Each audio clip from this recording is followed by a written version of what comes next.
Oui, je disais tantôt que s'il y avait un bilan, de bilan de ma première année à la tête, c'est ce bilan-là que je vais retenir. C'est que AIBD, depuis le mois de juillet, est propriétaire entièrement de son principal aéroport, international Bédiane, pour avoir soldé l'ensemble des dettes contractées auprès des partenaires financiers en 2011, de près de 600 millions d'euros, de plus de 600 millions d'euros qui nous avaient permis de construire le nouvel aéroport. Et cette dette devait être remboursée jusqu'en 2029.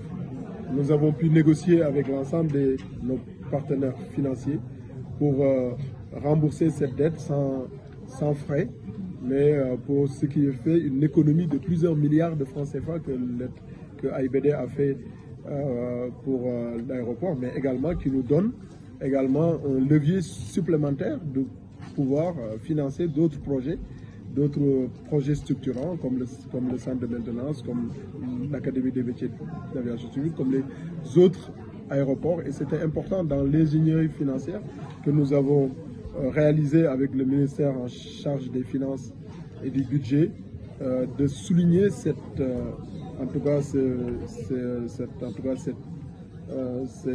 élément important, ce bilan important, qui consacre au Sénégal sa pleine souveraineté sur son principal aéroport international.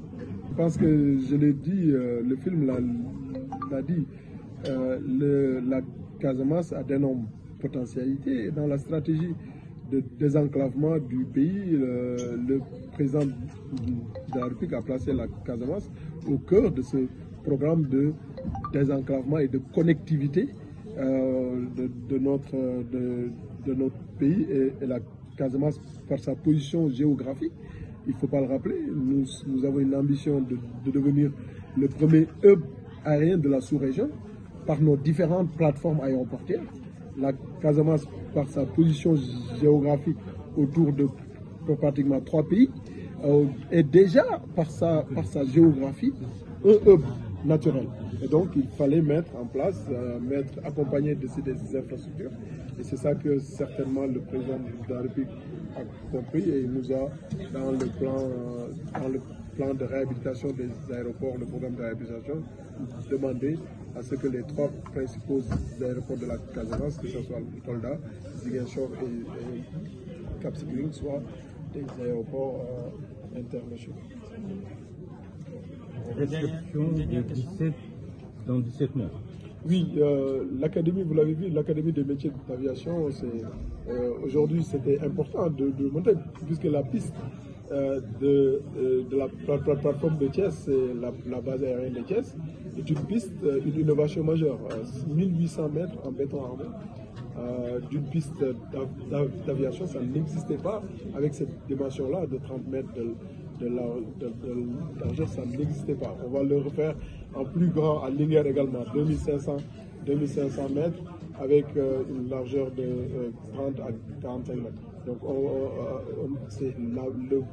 la piste est terminée.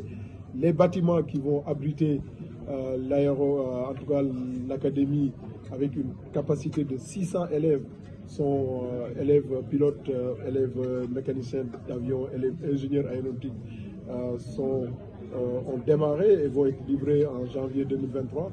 Mais surtout, la commande des 17 avions qui vont permettre à tous les jeunes Sénégalais, à tous les jeunes de la sous-région de l'Afrique de pouvoir venir à Thiès, y vivre pendant 2 ou 3 ans pour sortir avec leur diplôme de pilote sans sortir de Thiès. Les 17 avions vont certainement être réceptionnés entre le mois d'octobre et le mois de décembre.